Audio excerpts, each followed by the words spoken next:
কৃপালু ভকত মূৰ্তি ভগৱন্ত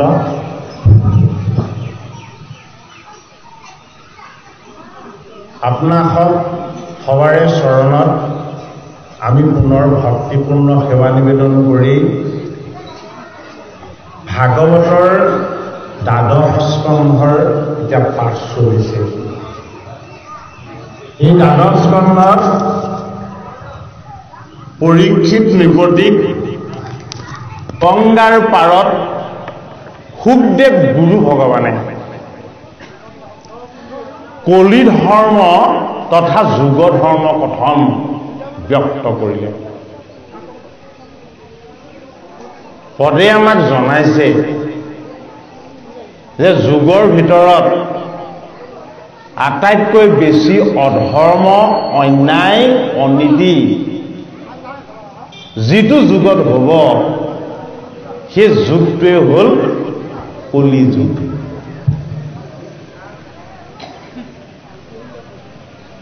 এতিয়া এই অধৰ্ম এই অন্যায় প্ৰজাক পীড়িত কৰিব কোনে? ৰজাই। পদে আমাক জনাইছে যে পুৰুষসকলে পুৰুষত্ব হেৰুৱাব, নাৰীসকল পুৰুষতকৈ বেছি শক্তিশালী হ'ব। পৰীক্ষিত নৃপতিক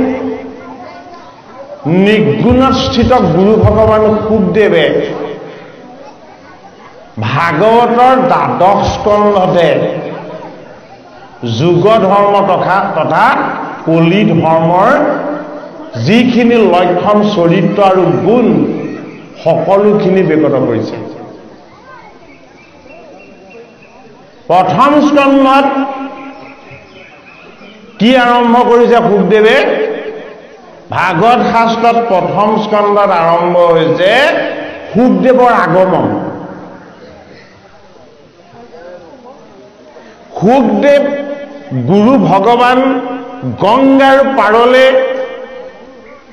পাণ্ডৱৰ নাতি পৰীক্ষিত আৰু সহস্ৰ ঋষি যি স্থানত উপবিষ্ট হৈ আছে, দিগবাস হৈ উলংগ বেশেৰে ভগৱান কৃষ্ণৰ ৰাম কৃষ্ণ হৰি গীত গাই গাই নৃত্য কৰি কৰি গংগাৰ পাৰত যেতিয়া আহি উপগত হ'ল, পাণ্ডৱৰ নাতি পৰীক্ষিতে শুকৰ চৰণ সোণৰ পাত্ৰত জল লৈ পখালিলে। সুবৰ্ণ আসন শিৰত আনি গুৰুক বহুৱাই গুৰুৰ চৰণ সেৱা কৰি ক'লে যে এই পাণ্ডৱৰ নাতি পৰীক্ষিতৰ আজি জীৱন ধন্য হ'ল। বোলে কিয়? যিজন গুৰুক এখন ঠাইত গাইজনী দোহন কৰা সময়তকৈ বেছি সময় কোনেও সাক্ষাৎ কৰিব নোৱাৰে, সেইজন গুৰু নিৰ্গুণস্থিত ব্যাসনন্দন শুকদেৱ মহাৰাজে এই পাণ্ডৱৰ নাতি পৰীক্ষিতক 7 দিন ভাগৱত শ্ৰৱণ কৰাম বুলি আহিলে।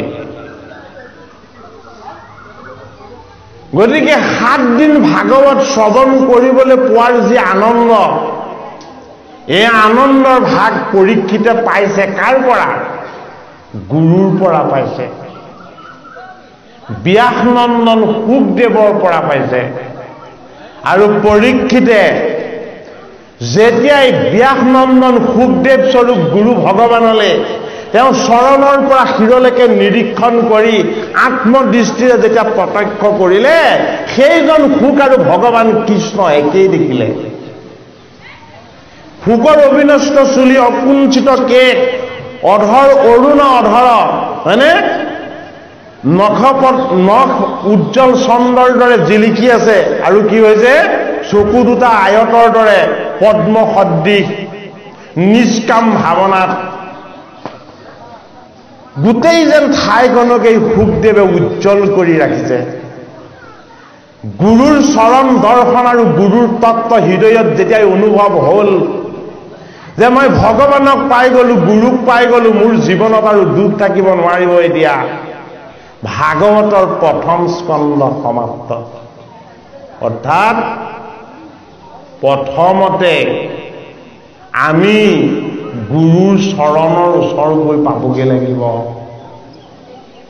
যেতিয়ালৈকে আমি গুৰুৰ চৰণ নাপাম তেতিয়ালৈকে আমাৰ ভকতি নহ'ব। গতিকে আজি আমাৰ এই সমাজত বা এই সভাত আজি গুৰু কোন? আজি এই সমাজত বা এই সভাত গুৰু হ'ল আমাৰ ভকত বৈষ্ণৱ সমস্ত। এই ভকত স্বৰূপ ভগৱন্ত আত্মাৰূপী গুৰু ঈশ্বৰৰূপ এই সকলৰ যদি আমি চৰণ ভগৱন্তৰ চৰণ বুলি ভাবি আমি যদি হৃদয়েৰে নমস্কাৰ আৰু উপাসনা নকৰোঁ কাণেৰে ভাগৱত কথা শ্ৰৱণ নহ'ব। মনটো দৌৰি যাব ঘৰলে, বজাৰলে, সমাৰলে, ইত্যাদি ইত্যাদি স্থানলে। ইয়াত দেখা পোৱা সকল ঈশ্বৰৰ অংশ। এইসকলৰ চৰণ সেৱা কৰি আমি ভগৱন্তৰ আশীৰ্বাদৰ ভাগ অকণমান লাভ কৰিবৰ কাৰণেহে আমি প্ৰত্যেকে ইয়ালৈ আহিছোঁ। এই বিচাৰ আমাৰ প্ৰথম মনত হ'ব লাগিব। সেই গুৰুৰূপী ভকত বৈষ্ণৱ সমস্তৰ যদি আশীৰ্বাদ আপোনাৰ বা আমাৰ মস্তকত যদি অকণমান লাভ হয় তেতিয়াহ'লে আমি ধৈৰ্য ধৰি অকণমান সময় এই পুণ্য স্থানত বহিব পাৰিম। নহ'লে মন দৌৰ মাৰিব। ইয়াত বেছি সময় ৰ'ব নোৱাৰিব। ঘৰৰ কামবিলাকে আহি চকুৰ আগত অকা দেৱা কৰি থাকিব। এইটো কাৰণে ইয়াত প্ৰৱেশ হোৱাৰ লগে লগে আমি পুণ্য ধামত প্ৰৱেশ হলোঁ। সেইখন গংগাৰ পাৰৰ কথা আমাক ভাগৱতে কোৱা নাই। এইখন গংগাৰ পাৰ য'ত গুৰুৰ আসন প্ৰতিষ্ঠা কৰি গোবিন্দৰ চৰণ বন্দনাৰে সৈতে ভগৱন্তৰ ৰহস্য ভগতিৰ শ্ৰৱণ কীৰ্তন তত্ত্বৰে ভকত আৰু ভগৱান এক হৈ যোৱাৰ ব্যৱস্থা আপোনালোকৰ দ্বাৰা য'ত ৰচনা হৈছে। এই গুৰুৰূপী গংগাৰ পাৰত ঈশ্বৰস্বৰূপ কৃষ্ণৰ শ্ৰৱণ কীৰ্তন ধৰ্মৰ মহিমাৰে আমি ভাগৱতৰ কথা আমাৰ হৃদয়ত যেতিয়া আমাৰ স্পৰ্শ হ'ব আমি নেদেখা ঈশ্বৰজনক দেখা পাম। আমি নোপোৱা ঈশ্বৰজনক হৃদয়তে স্পৰ্শ কৰিবলৈ পাম। যিজন ভগৱানৰ পৰা আমি ইমান দিন বঞ্চিত হৈ আছিলোঁ ভাগৱত কথা পান কৰাৰ লগে লগে ভগৱান আৰু আমি এক তত্ত্ব হোৱাৰ ফালে ধাৱমান হৈ যাম। প্ৰথম গুৰুস্বৰূপ গোবিন্দৰ চৰণ প্ৰত্যেকজনেই উপাসনা কৰিব লাগিব। গোবিন্দৰ চৰণ যদি উপাসনা নহয় দৈৱকী নন্দন কৃষ্ণৰ বন্দনা কেতিয়াও নহয়। বেদা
সংসাৰত দৌৰিতে খোজা দেৱে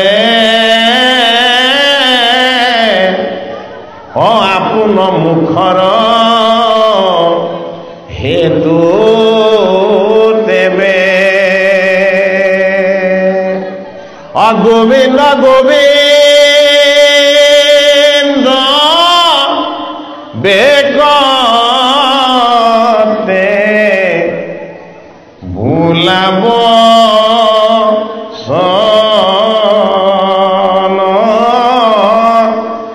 গোবিন্দ গোবিন্দ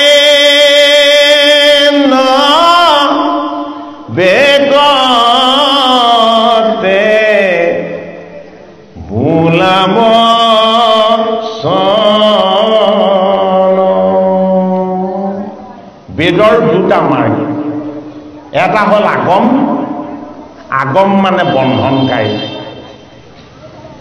আগম মানে খন্তেকীয়া আগম মানে ক্ষণস্থায়ী আগম মানে বিনাশীল আৰু বেদৰ এটা মাৰ্গ কি নিগম নিগম মানে কি নিগম মানে যি খুলি দিয়ে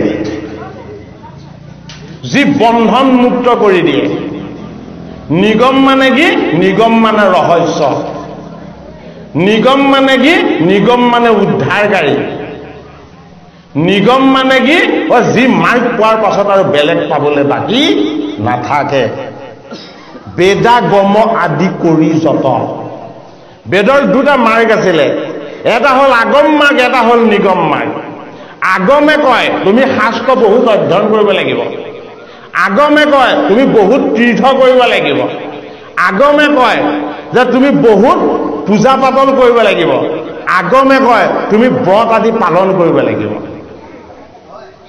আগমে কি কৈছে আগমে কৈছে বহুত অধ্যয়ন কৰিব লাগিব বহুত তীৰ্থ কৰিব লাগিব বহুত দান কৰিব লাগিব বহুত যজ্ঞ পূজা পাতল কৰিব লাগিব মুঠতে বহুত কৰিব লাগিব এটা নিগমে কি কৈছে নিগমে কৈছে বহুত তীৰ্থ কৰিব নালাগে নিগমে কৈছে বহুত শাস্ত্ৰ অধ্যয়ন কৰিব নালাগে নিগমে কৈছে তুমি বহুত দান কৰিব নালাগে বোলে তুমি কি কৰা তুমি প্ৰথমতে এটা বস্তু পৰিচয় হৈ লোৱা বোলে কি গোবিন্দ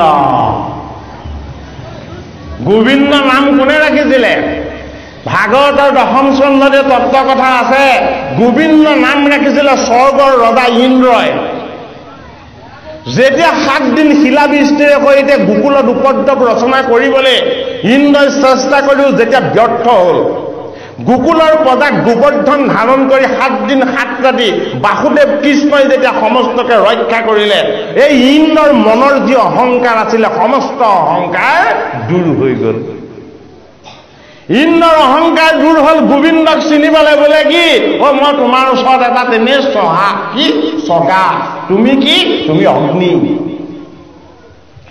হে দৈৱকীৰ নন্দন হে কৃষ্ণ তুমি অগ্নিৰূপী তুমি ঈশ্বৰ আৰু মই তোমাৰ ওচৰত মই নিজৰ অহংকাৰ প্ৰকট কৰা মই এটা চগা বোলে কি হ'ল মই তোমাৰ সেই অগ্নিমন্ত ঈশ্বৰৰ অগ্নিত মই ভস্ম হৈ গলো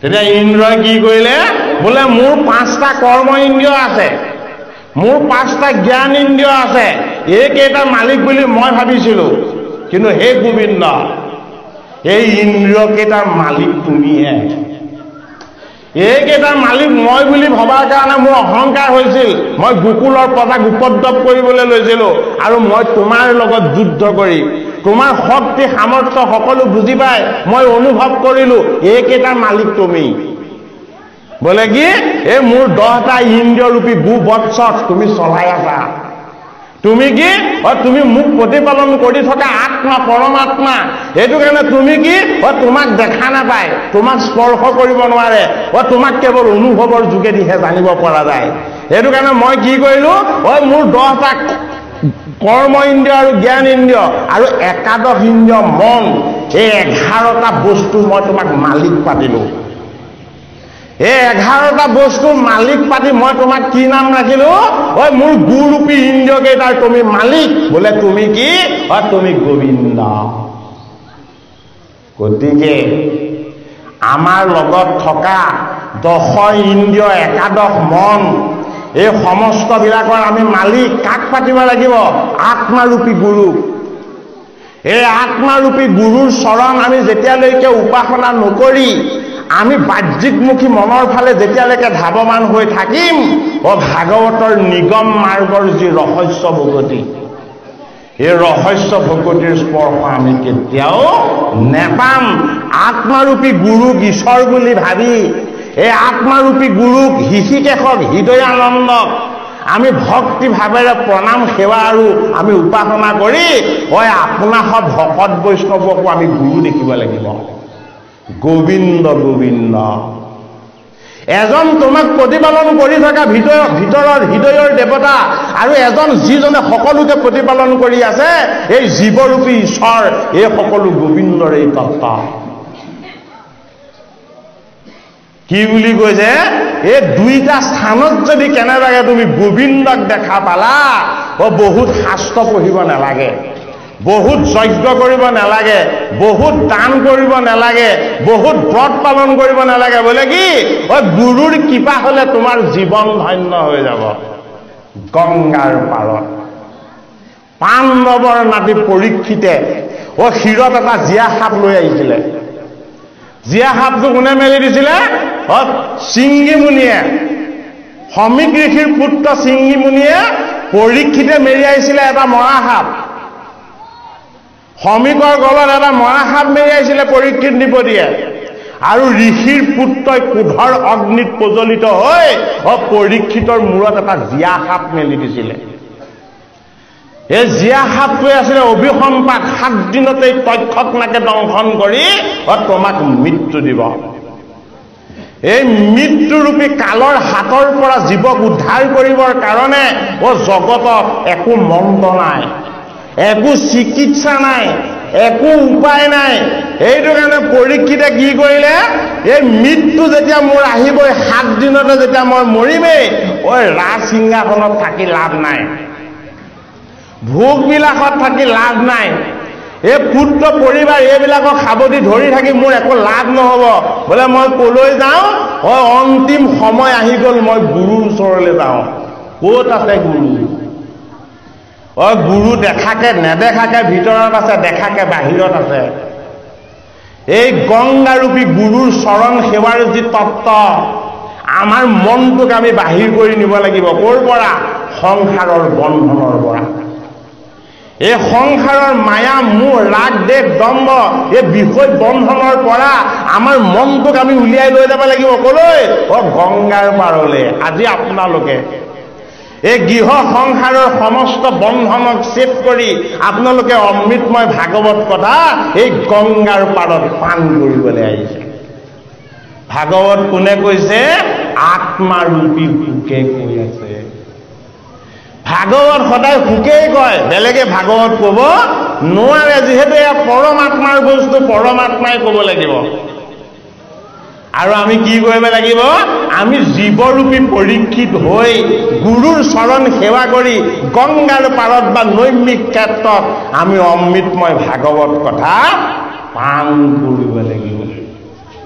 কলিযুগ, দুখ, পাপ, সন্তাপ, অধৰ্ম, অন্যায়, এই গোটেইখিনিয়ে ভৰপূৰ।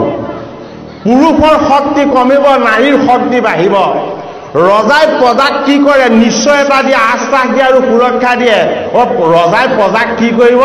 পীড়িত কৰিব, পালন নকৰে, কষ্ট দিব। উদাহৰণ চাই লওক, আপুনি গাড়ী নিবই নোৱাৰে, য'তে ত'তে গেট বনাই দিছে, দিছেনে নাই? দেখাকে ডকাইতি কৰাটো ভাল, সেইভাগে নেদেখাকে ডকাইতি কৰাটো কলি ধৰ্ম। আমি নিজে সেইবিলাক এটা প্ৰমাণ দেখিবলৈ পাইছো। গতিকে আমাৰ জীৱনৰ অজ্ঞান, অবিদ্যা, দুখ, তাপ, সন্তাপ, এই সমস্তখিনিৰ সত্যতাক আমি নিশ্চিত কৰি যদি আমি জানি বুজি ল'বলৈ হয়, তেতিয়াহ'লে কি কৰিব লাগিব? ভাগৱতৰ 12 স্কন্ধলৈকে অমৃতময় ভাগৱত কথা আমি পান কৰিব লাগিব। আমি প্ৰত্যেকেই 7 দিন জীয়াই থাকো। আমি বাৰবিলাক ৰোটেশ্যন কৰাইহে থাকো, বাৰ 7টাই। 8 নম্বৰ দিনটো যি জীয়াই থাকে সেয়া অষ্টম পুত্ৰ কৃষ্ণ।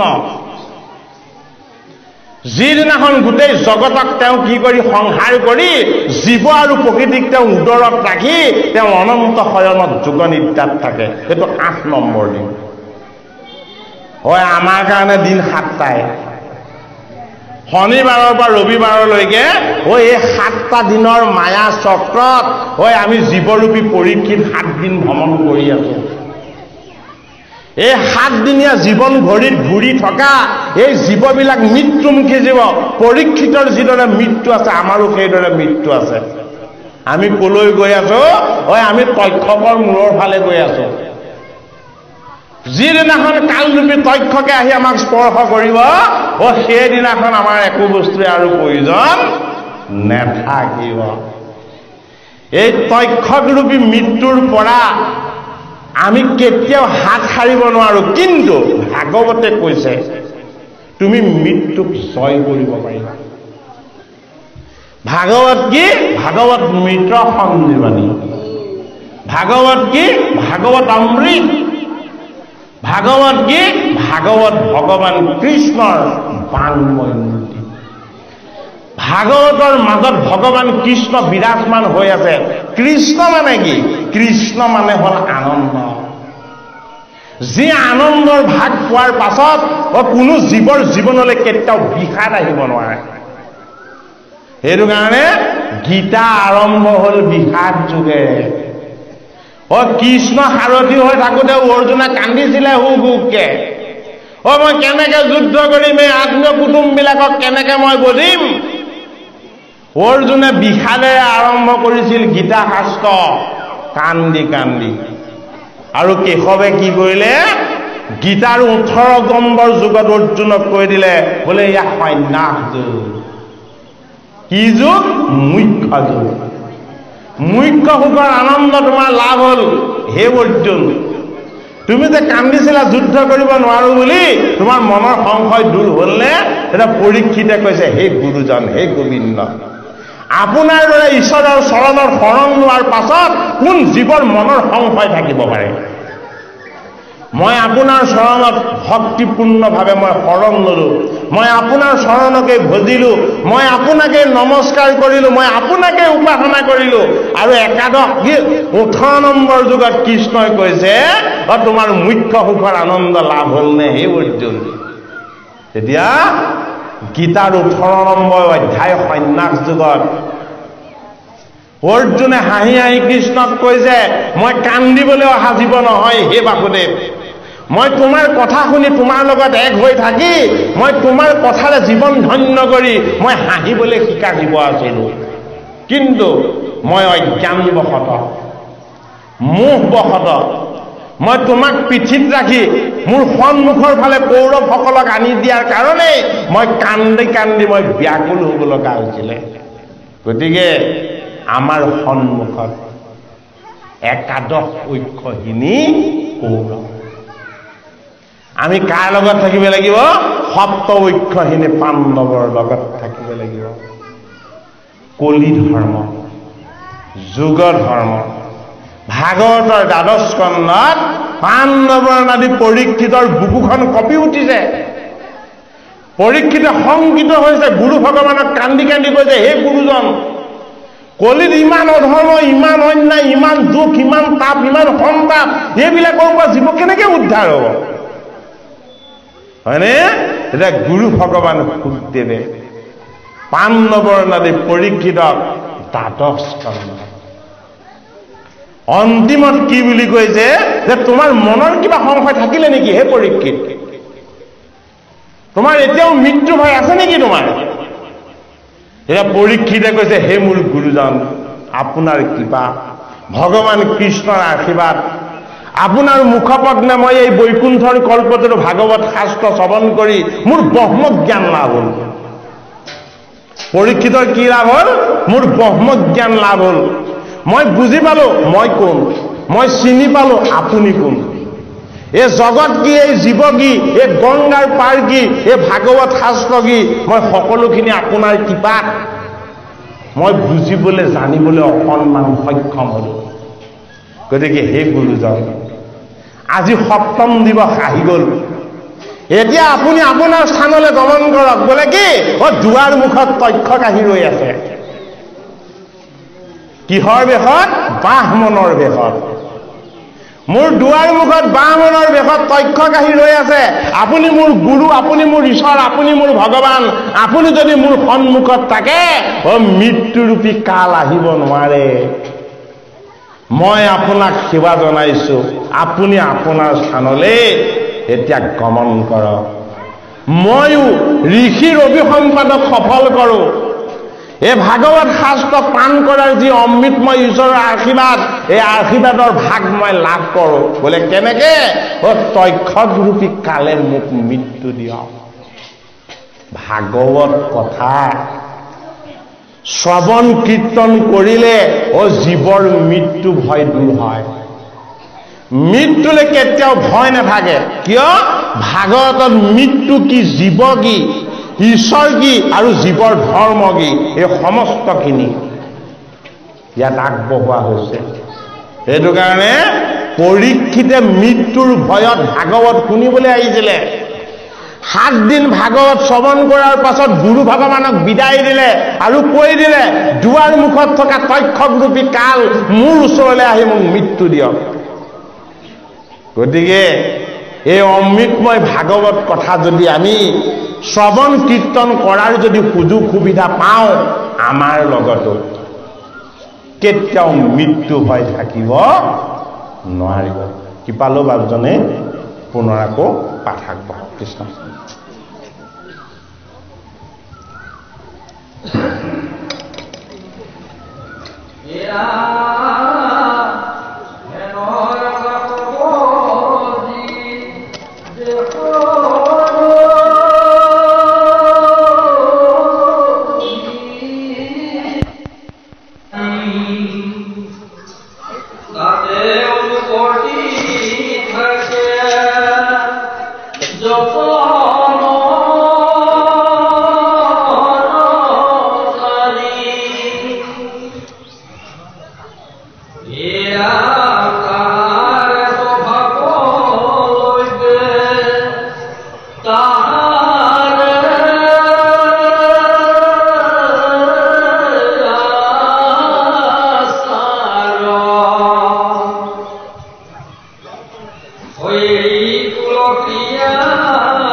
ভগৱতে আমাক সকলোকে জনাই দিছে যে ধৰ্মৰ 4 পদ তপস্যা, সুচিতা, দয়া, দান আৰু সত্য। কলিয়ে কি কৰিব? এই ধৰ্মৰ পদকেইটা ভংগ কৰিব। এই ধৰ্মৰ পদকেইটাক কলিয়ে ভংগ কৰি দিয়াৰ কাৰণে কি হ'ব? মানুহৰ মনবিলাক স্বাৰ্থান্বিত হ'ব, মানুহৰ ভাৱ চিন্তা স্বাৰ্থপৰ হ'ব। ধৰ্মৰ প্ৰথম পদ কি? তপ। তপ যদি ভংগ হয় কি হ'ব? তপ যদি ভংগ হয় তেতিয়াহ'লে সুচিতা নষ্ট হ'ব। আমাৰ হৃদয়ত কোন আছে? আমাৰ হৃদয়ত জীৱ আছে। জীৱ কি? জীৱ পৰা প্ৰকৃতি। এই দেহ কি? এই দেহ হ'ল অপৰা প্ৰকৃতি। এই জীৱটোৱে কি কৰি আছে জানেনে বাৰু আপোনালোকে? জীৱটোৱে জুমি জুমি চাই আছে। কালে জুমি চাই আছে? পাণ্ডৱৰ ফালে কৌৰৱৰ পক্ষত যেতিয়া জীৱৰূপী বিদুৰ আছিলে তেতিয়া জুমি জুমি চাই থাকে। পঞ্চ পাণ্ডৱ আহিছে নেকি? কুন্তি আহিছে নেকি? হয়নে? ঋষিমুনিসকল আহিছে নেকি? গতিকে আমাৰ লগত পৰা প্ৰকৃতি জীৱ কি? জীৱ বিদুৰ ঘোঁৰা। এই বিদুৰ ঘোঁৰা কি? হস্তিনাপুৰৰ ঘোঁৰা। ৰজা কোন? ৰজা ককায়েক। পাণ্ডু আছিলে, পাণ্ডুৰ মৃত্যু হ'ল। ৰজা কোন হ'ল? ৰজা ধৃতৰাষ্ট্ৰ হ'ল। ধৰ্মৰ প্ৰথম পদ কি? তপ। তপ যদি ভংগ হয় প্ৰথমতে অজ্ঞান আহিব। অজ্ঞানে কি কৰিব? অজ্ঞানে আমাক অন্ধ কৰিব। এই অন্ধতাই হ'ল ধৃতৰাষ্ট্ৰ। এই অন্ধতাৰূপী অজ্ঞানবিলাক কি হ'ব? আমাৰ মনৰ বৃত্তি হ'ব। এয়াই হ'ল বৃত্তিধাৰী। স্বামীৰ বৃত্তিক গ্ৰহণ কৰি চকু থকা গান্ধাৰী। স্বামীয়ে যেতিয়া নেদেখে মইনো দেখি কি লাভ আছে?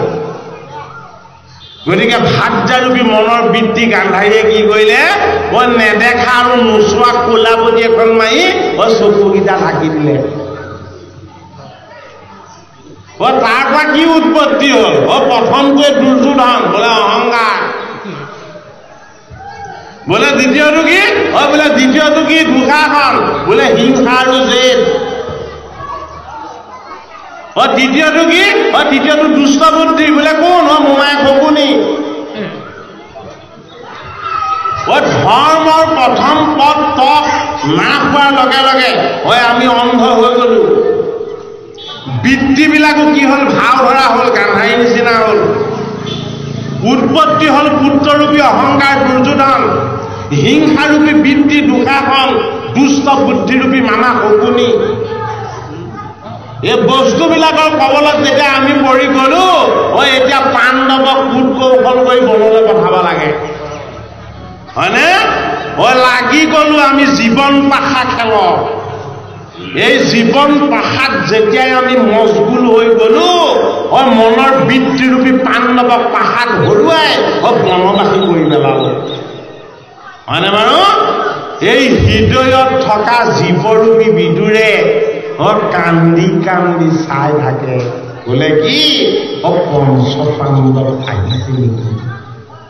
পঞ্চ পাণ্ডৱ যদি আহে কাৰ দৰ্শন হ'ব? পাণ্ডৱৰ ঈশ্বৰ হ'ল ভগৱান কৃষ্ণ।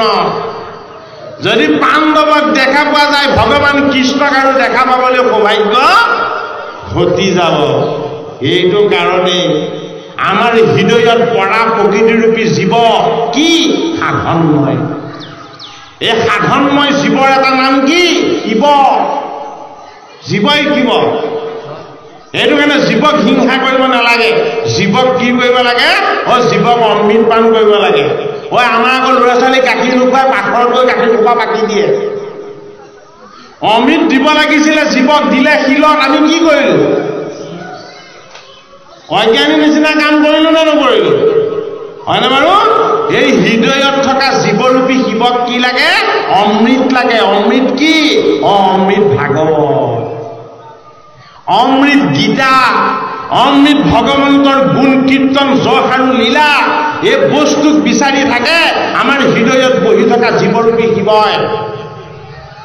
সেইটো কাৰণে শিৱ কি? শিৱ সাধনময়। এই সহস্ৰবদী সমানে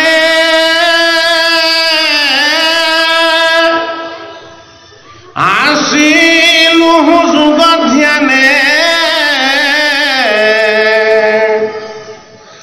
আখি তুমি পুছিলাই আমাক,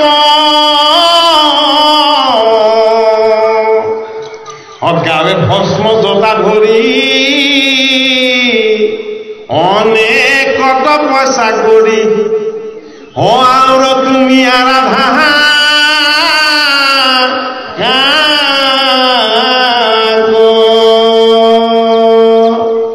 শিৱ হল আমাৰ জীৱ বোলে কি?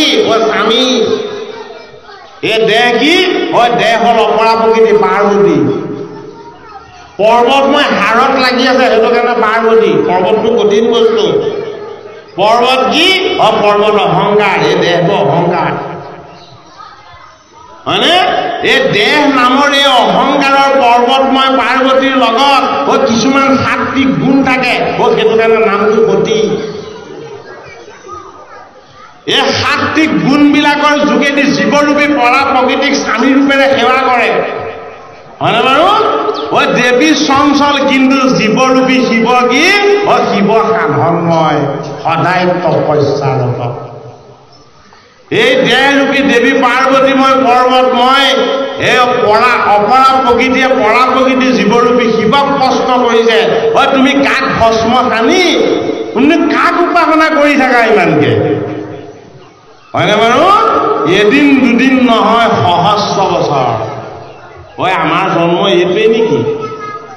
আমি কিমান কোটি কোটি জন্ম লৈছো কোনে জানে? এজনে জানে, সেইজনে মালিক। যিমানবাৰ আমি জন্ম লৈছো সিমানবাৰ আমাক ধাৰণ কৰা জীৱৰূপী শিৱই কেতিয়াও সেই দেহত বহি ঈশ্বৰকে সাধনা কৰে। আমাৰ এই পৰ্বতময় প্ৰকৃতিৰূপী দেহটোৱেহে বাহিৰৰ ফালে মনটোক ধাৱমান কৰাই ৰাখে। সেইটো কাৰণে অধৰ্ম অন্যায়বিলাক হয় প্ৰথম। কিয়? ধৰ্ম নষ্ট হৈ। আমাৰ জীৱৰ ধৰ্ম কি? জীৱৰ প্ৰধান ধৰ্ম কি?